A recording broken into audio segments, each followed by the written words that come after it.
So if I told you that I could give you 3 questions that would absolutely 100% transform your life, would you listen? Guess let's find out.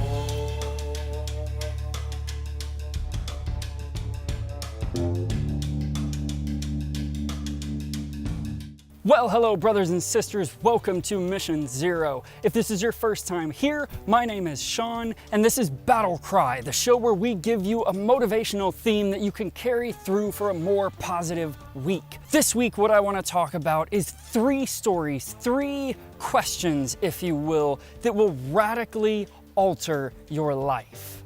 Okay, so our first question, our first story comes from John chapter 5, and to give a little background here, Jesus and the disciples have come to the north side of the city of Jerusalem to what's called the Sheep Gate. Outside the Sheep Gate, there's a large pool of water called the Pool of Bethesda. And the rumor mill at the time says that every once in a while, the waters in the Pool of Bethesda will begin to churn. The Bible actually says an angel comes and troubles the waters. And the first person to step into that pool after the waters begin to churn is instantly cleansed of any disease or infirmity.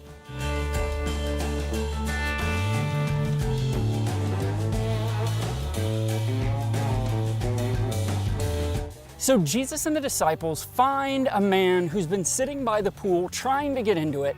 This guy has been disabled for 38 years. And he says, man, I've been trying to get into this pool, but there's nobody to help me. And so every time the waters start to churn, somebody beats me to it. And Jesus asks this first question in John 5:6, and it is, will you be made whole? Now think about the profundity of that question. Because Jesus is not just asking him some passive surface question of, oh, do you actually want to get in the pool? No, he's asking, do you really want to be broken out of the shackles that you're in right now? You've spent 38 years blaming this disability as the reason why you can't do this or you can't do that, as the reason that you're held down. If I heal you, that goes away. That challenge gets replaced by a whole new set of challenges. And so what he's really asking is that roadblock that you've blamed for so much in your life and you've claimed you want to get rid of. Are you really ready for what's on the other side of that? Are you really ready for the responsibility that comes with that?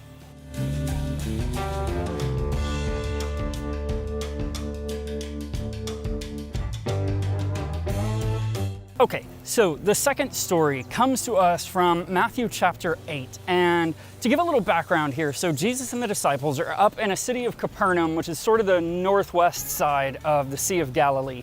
And they are trying to make their way across the Sea of Galilee to a city called Gergesa. While they're on the boat, Jesus goes and takes a nap, and the rest of the disciples are left awake as a huge storm comes and is about to capsize the boat, and they're like, okay, we got to do something about this. So they go and they wake Jesus up.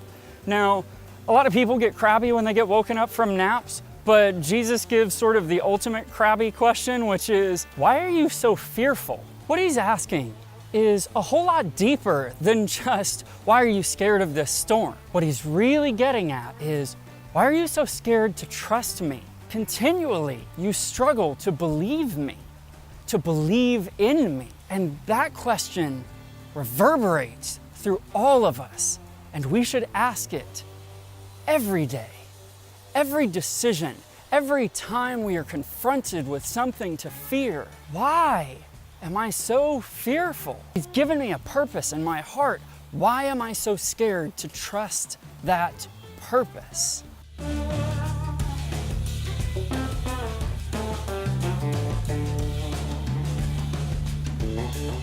So the third question comes to us out of Matthew chapter 20, verse 21.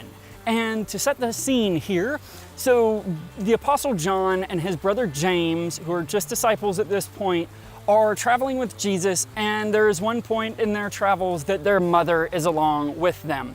And she's worshiping Jesus and then says, I have a desire of you. And Jesus gives the third question, what do you want? It's not, what do you want? No, this is deeper. This is looking for the thing under the thing. This is asking not what are you about to ask me for, but what is it you really want out of your request? What are you really trying to achieve? This was flipping the script back on this woman. She's about to ask, can my sons be seated at your side? But what he's getting at is that really what you want? Or is what you want power? Is what you want glory for yourself? And that's so powerful a question that we need to ask it of ourselves every time we feel a frustration or voice a complaint or have some request or we plead to God to get something done. What are you really wanting here?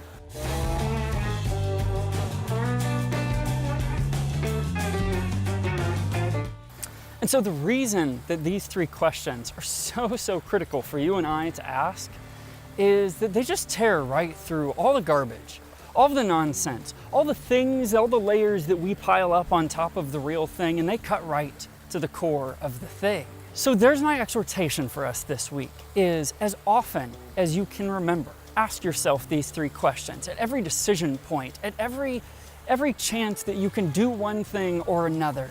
Ask yourself, will I be made whole? Do I want these setbacks that I've called roadblocks to be cleared out of my path? Am I ready for the responsibility that comes with that? Why am I so fearful? Why can't I trust the purpose that's in my heart? It's in my heart for a reason, and it's to be executed. And why can't I just trust myself and trust God enough to go with that? And finally, what do I want? And every time you choose to do something, you are showing what it is that you want. So what is that? What is it you really want out of your life? Those three questions will teach you volumes about yourself, and they will transform the way that you think, the way that you act, and the way that you live your life. I can promise you that. And so take these questions and be even you-ier than you were before. And may God pour out the blessings of honesty and self-awareness and trust that you need to be able to ask and answer these questions of yourself honestly. And I love you so much. Peace out.